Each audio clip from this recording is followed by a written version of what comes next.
Hello, this is Jerry and welcome. If you've ever painted a street scene and thought, well, it's close, but it's missing something, this demo is going to change the way you see light and looseness. Today I'm going to show you the small decisions, the ones that most painters overlook, that make a watercolour feel alive. We're working with a simple sunlit street corner, nothing dramatic, nothing complicated, and that's exactly why it's such a good subject.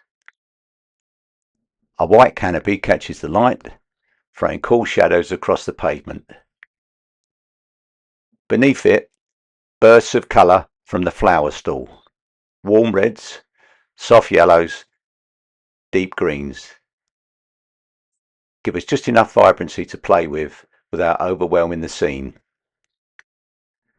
The two figures drift through the light, not detailed, just suggested enough to give the painting life without pulling focus.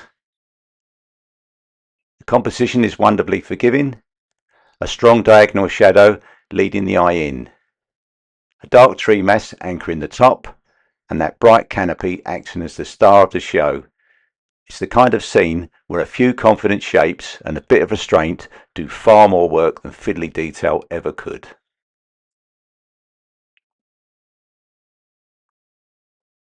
Now I'm going to start with the sky area. It's only a very small area, but it's going to set the temperature for the whole painting. Just using cobalt blue and a little water. Putting the wash in quite quickly.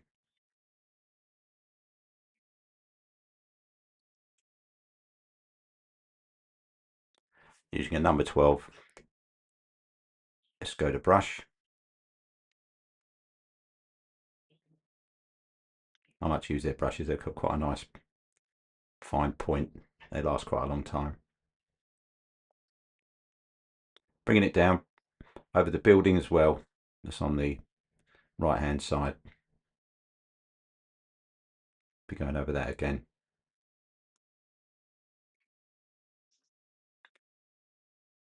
Just leaving a little chink of light around the top part of the figure as well.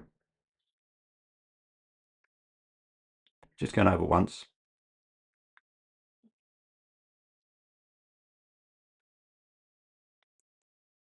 And I'm going to let that dry before the next wash.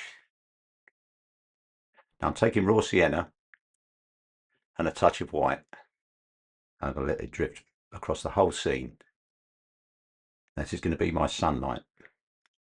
There's going to be a warm glow that holds everything together. I'm going to leave the flower area untouched. That little area of white colour will give the area where the flowers are a chance to sing later.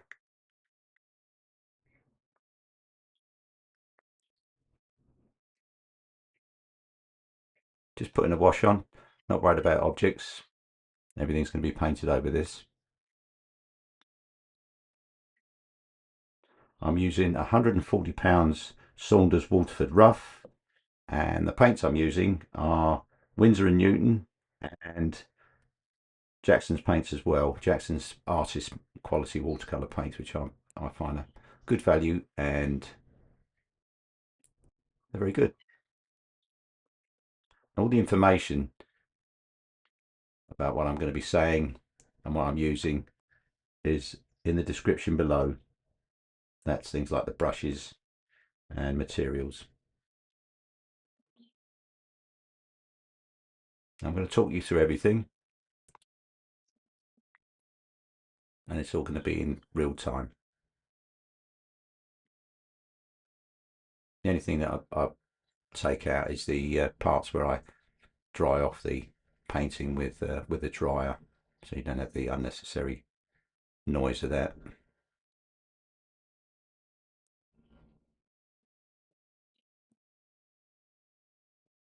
I'm using a size 9 Tintorella mop brush. Holds lots of paint, has a nice point. And I'm just going around the underneath of the canopy with that. As you can see, I've just left that central area untouched paper. Very watery wash.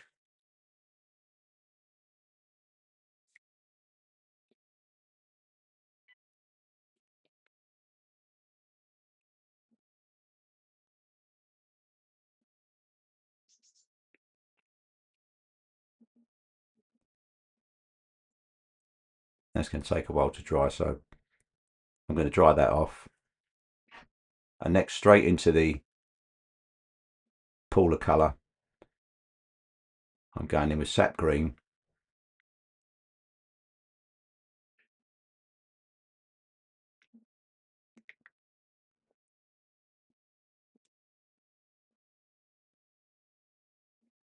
This is just the underwash for the canopy. I'm going to be going light to the right hand side to very dark on the left hand side.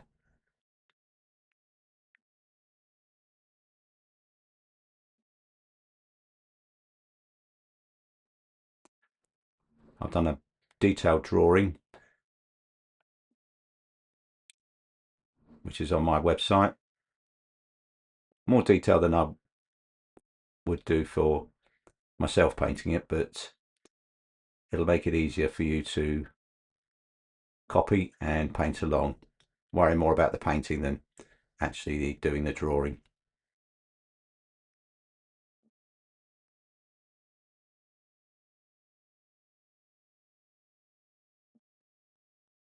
Putting in cadmium red to darken the green.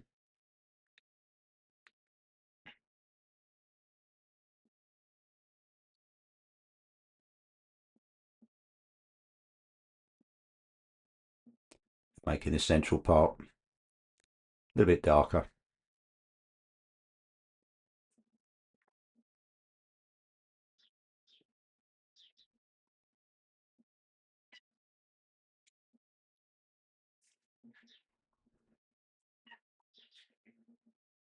Back to the size 12 Viscoda brush.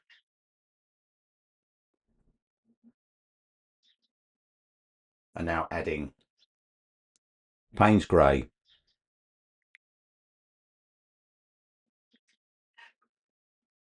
You can't go too dark with this, it'll dry it much lighter. And as it's very wet, you can just drop the colour in. I like this part where you have control up to a certain extent, but you just watch the colours do their thing. I do have the board at a slight angle to let the colours run down. Just being mindful here to put the darker wash in, but just leave a few sky holes. Don't just have a solid mass. Looks nicer.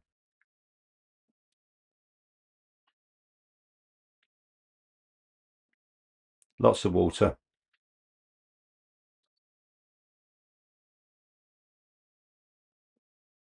Keeping the edge going. Work from the wet edge downwards.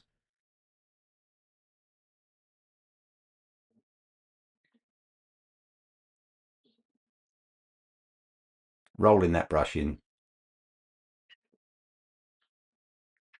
Holds a lot of paint.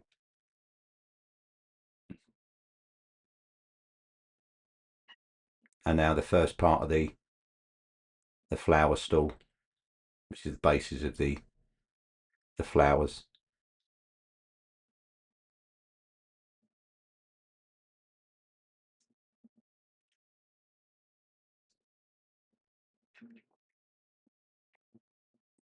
Now I've let that dry. As you can see, it's dried quite a bit lighter.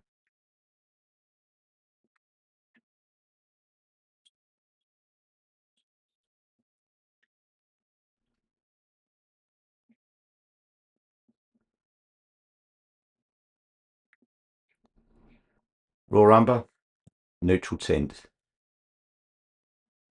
As you can see, it's very dark colour. Looks black on the palette here, but it's got a brown tint to it.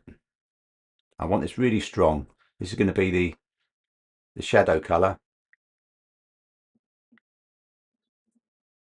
and this is where things start to begin. The story starts to begin. I'm doing this particularly dark, but it will dry lighter. Working quite quickly, but being mindful of where the shadows would actually be under the canopy. It'll look better if you only go over this area once. Give some of the background colour a chance to come through.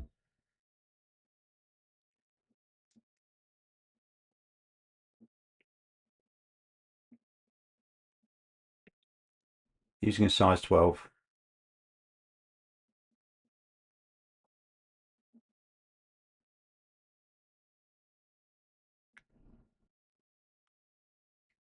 Making these canopies come to life.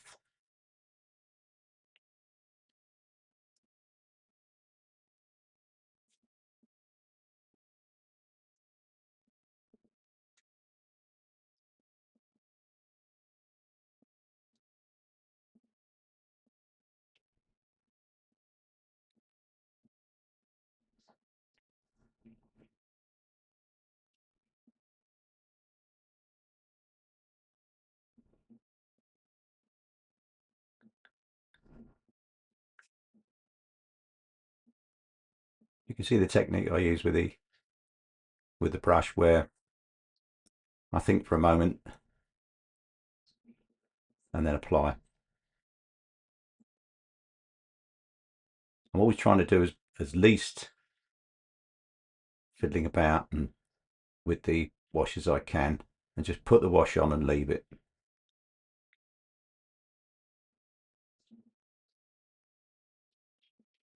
Most times I do that. Sometimes I forget myself, like everybody, and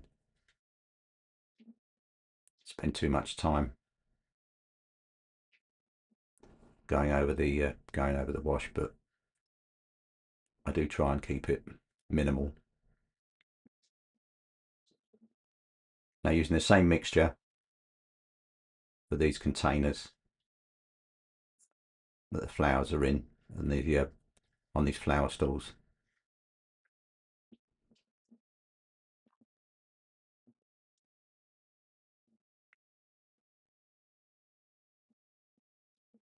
Just using a large brush.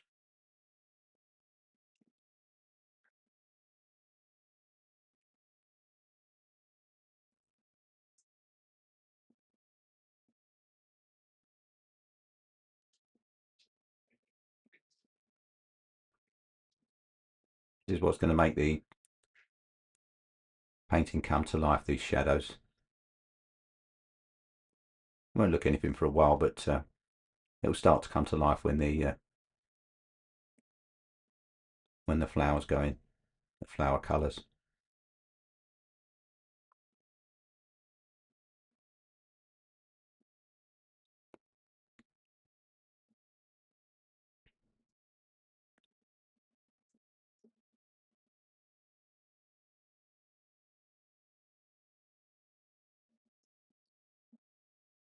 Still using the same wash.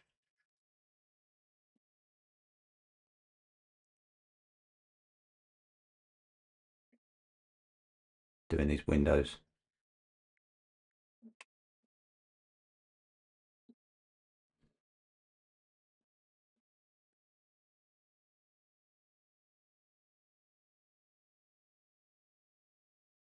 Just a little bit more water in this particular brush full for this window.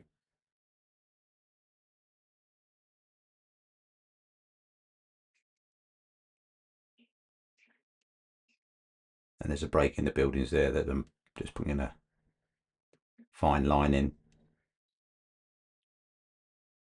and just emphasising the front of the canopies.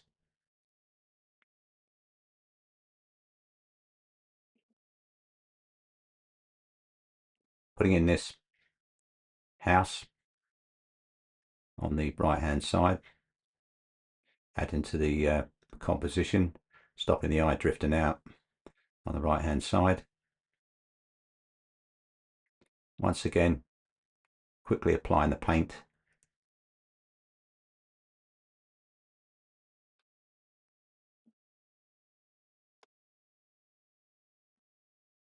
Just doing it in one continuous wash.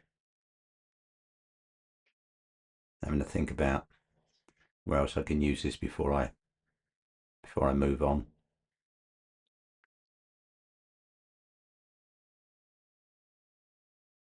This shadow will dry out, or the shadow colour will dry out with a brownish tint.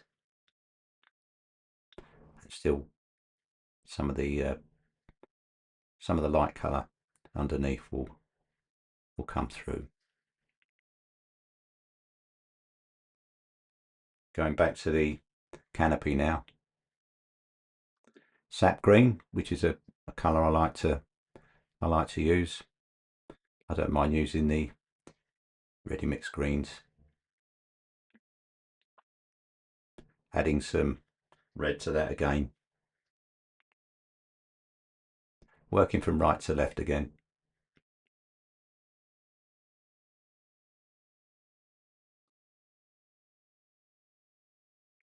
Just putting in some leaf and branch shapes. Rolling that brush in. Making sure there's lots of paint on there.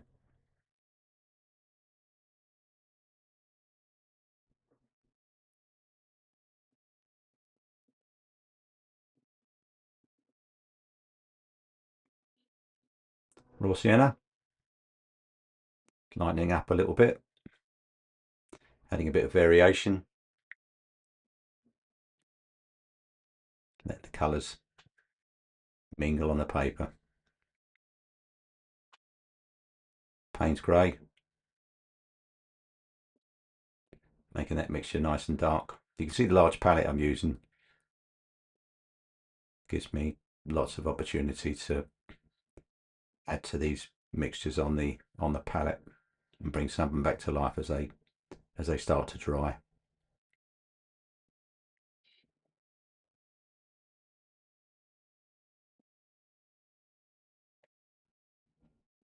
Now just going straight in with the Payne's grey.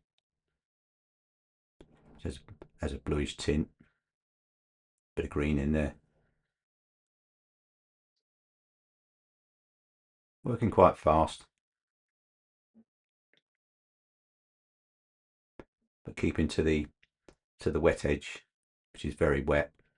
So I've got plenty of time to work with it.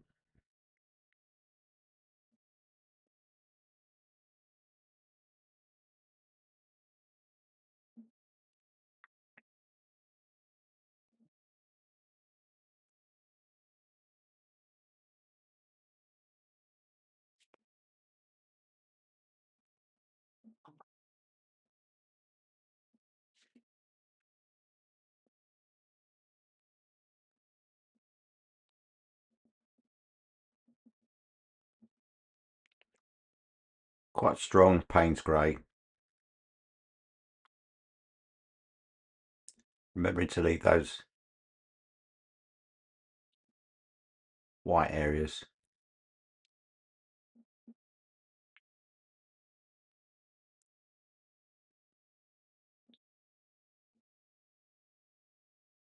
It's going to dry quite dark, but I will probably darken up the left hand side even more when it dries. Won't be quite dark enough for the effect I want.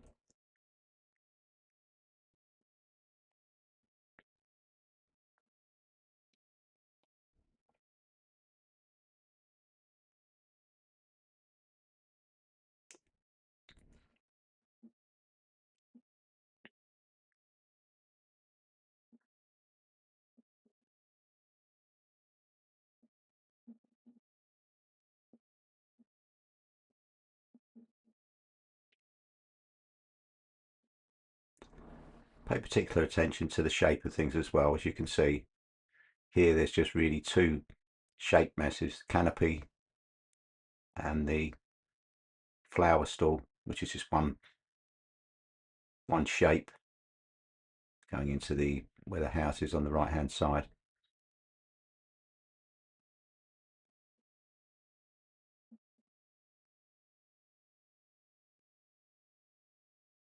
Putting in the flowers now with the green part of them, stems. Sap green again, cadmium yellow, a little bit of white.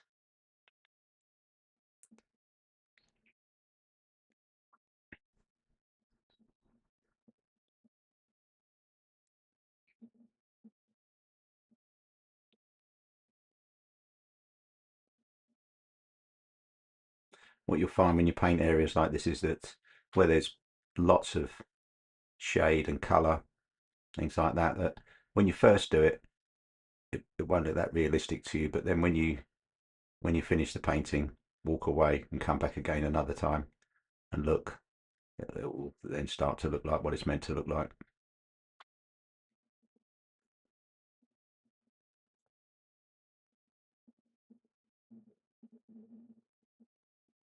Now this is the sea in the distance,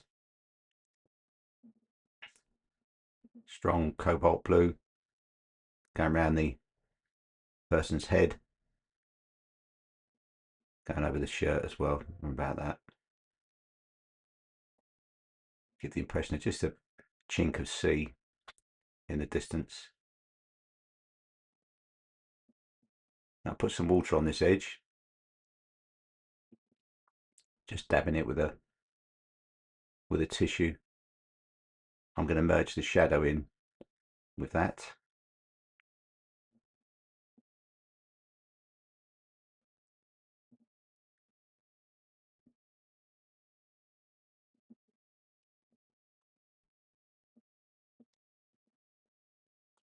Now this is raw sienna and some of that original shadow colour.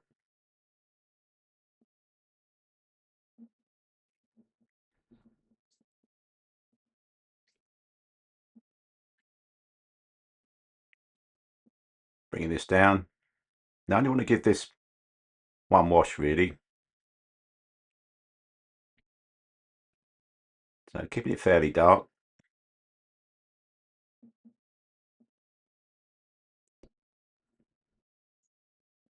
And making sure it's not just all one shade, varying it a little bit as we come down.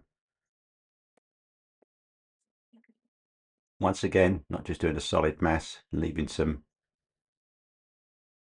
holes there as there is on the canopy above it.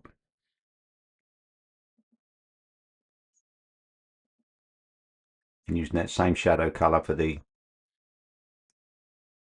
flower stall.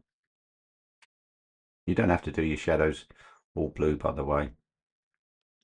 You can vary it to the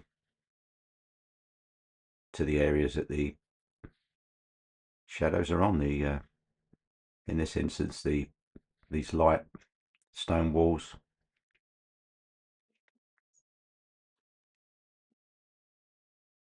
I'm just going to be dipping into colours here to do this area where the flowers are.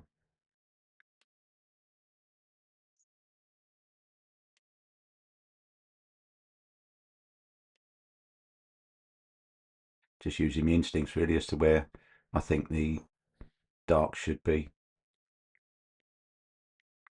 Obviously the light's at the top, light coming from the right, bearing that in mind. Putting the greens in first before I put the flowers in. Using a size 9 Escoda.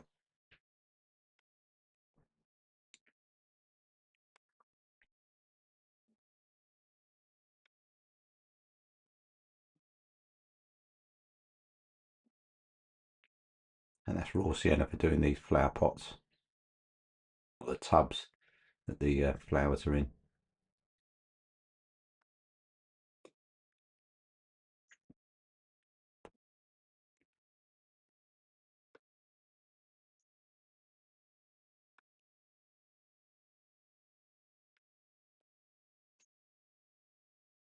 going really dark here now, neutral tint and Payne's grey. Now that shadow's dried, I'm going to be putting in the doorways under the canopies, which would be even darker. It's quite effective when you start doing this. Makes the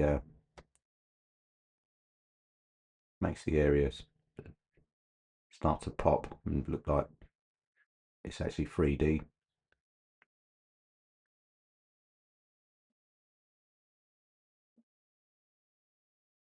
Nice and dark, just as dark as I can get it really.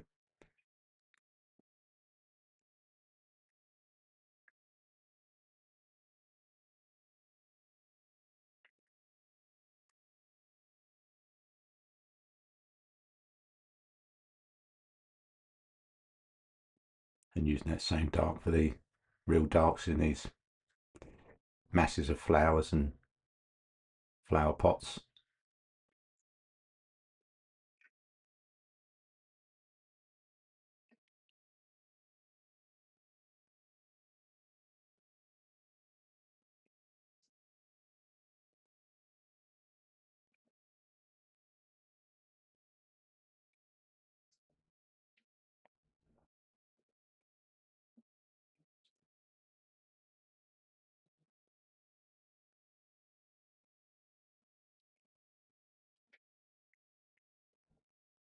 And then moving on to these figures,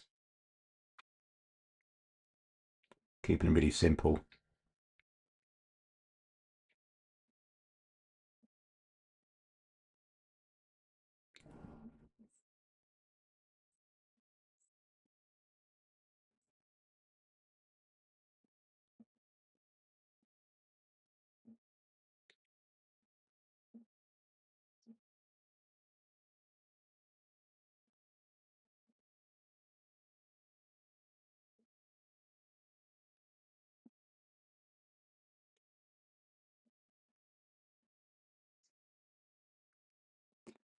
Doing it like that, it's good to have a larger brush with a nice point on it, so which keeps lots of paint on there, so you can go around putting in these fine details, bunches of flowers, that kind of thing.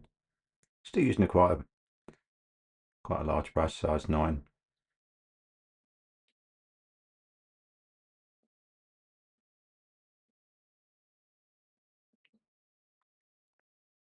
Alizarin crimson, cobalt blue. Just going to put in the shadow of the canopy. Just doing this in one wash. Lots of broken areas.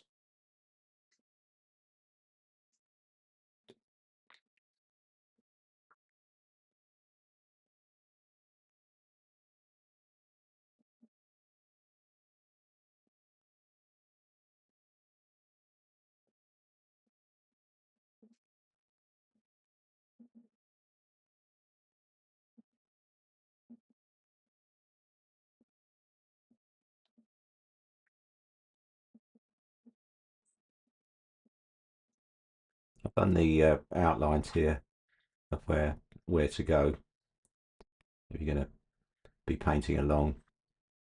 Normally I just do this freehand and wouldn't put the drawing in.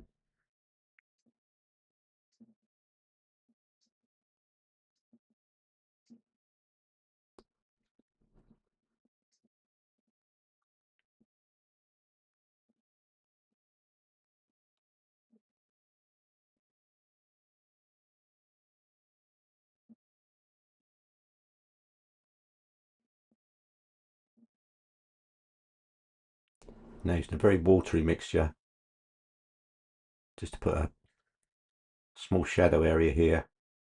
Can be whatever you like. Maybe a tree to the right hand side, something like that.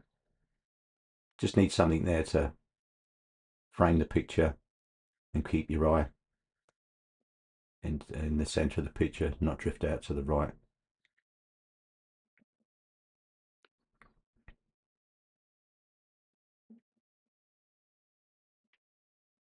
You can see I'm dipping into the pools of paint that are already there.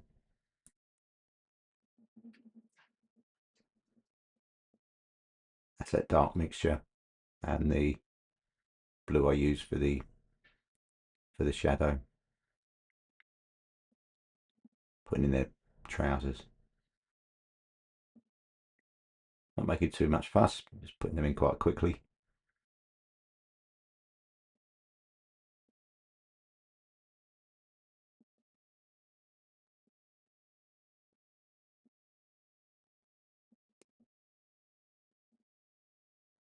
And breaking up some of this stone wall area with just some marks, which would be bricks and things.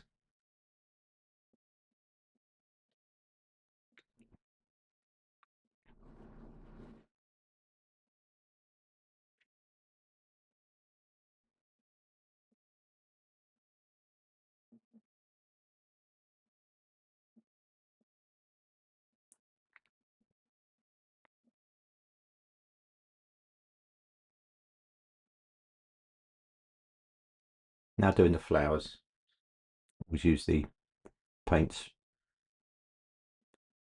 straight out of the well. Opera pink, cadmium red, cadmium yellow. Then mixing the two together, give a kind of orangey colour. Very quickly just dotting in these flower shapes.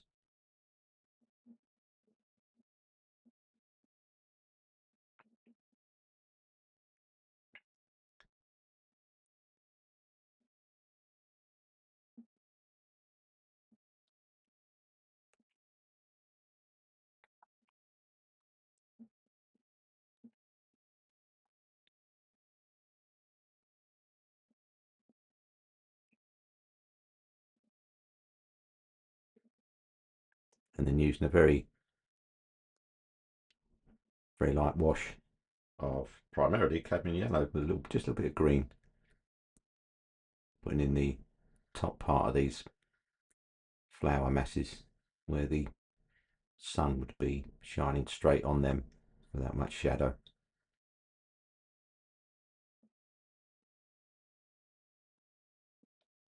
Just going to do that person's top in lavender, make him slightly different from the other one, which is in blue.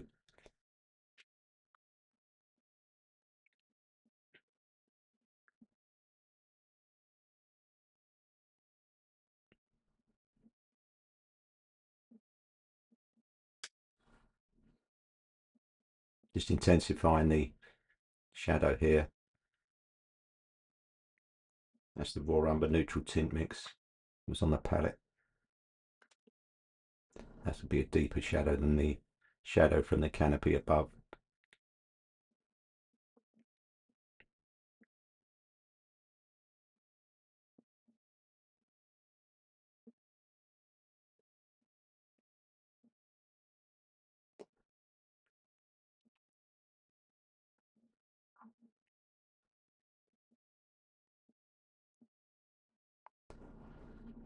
A little number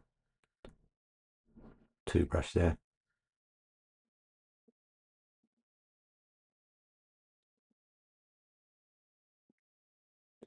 Used it to put some of the flower areas in and put the signature on.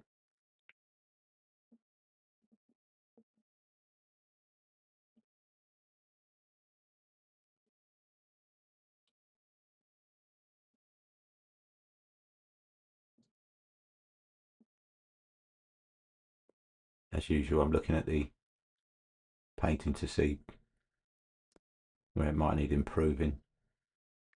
At the end of this, it's dried out. Just losing some of those pencil marks I don't like on the canopies. They're just for guide marks. You can leave them in, but I prefer to take them out.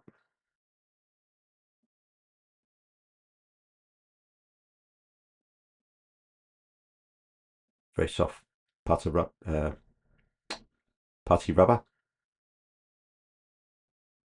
Now decided that the canopy needed finishing, which I was going to do anyway, but I've realised I haven't done that.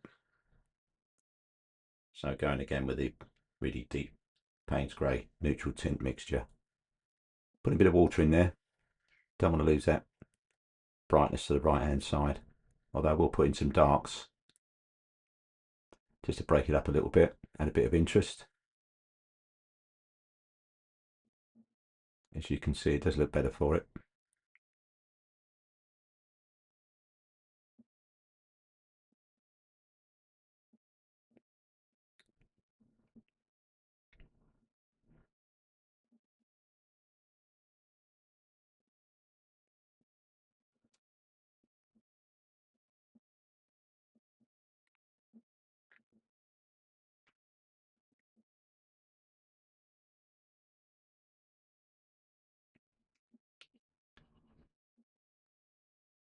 Lots of paint on this really dark. Just bringing it down into that shadow. Doesn't matter about a merged edge there.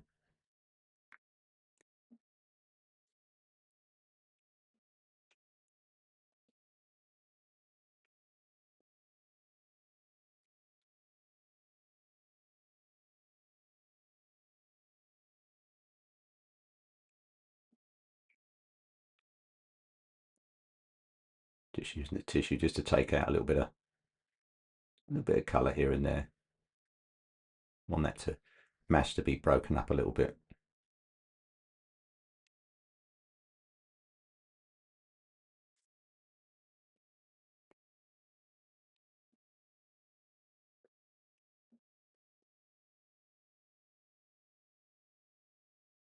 And there we are.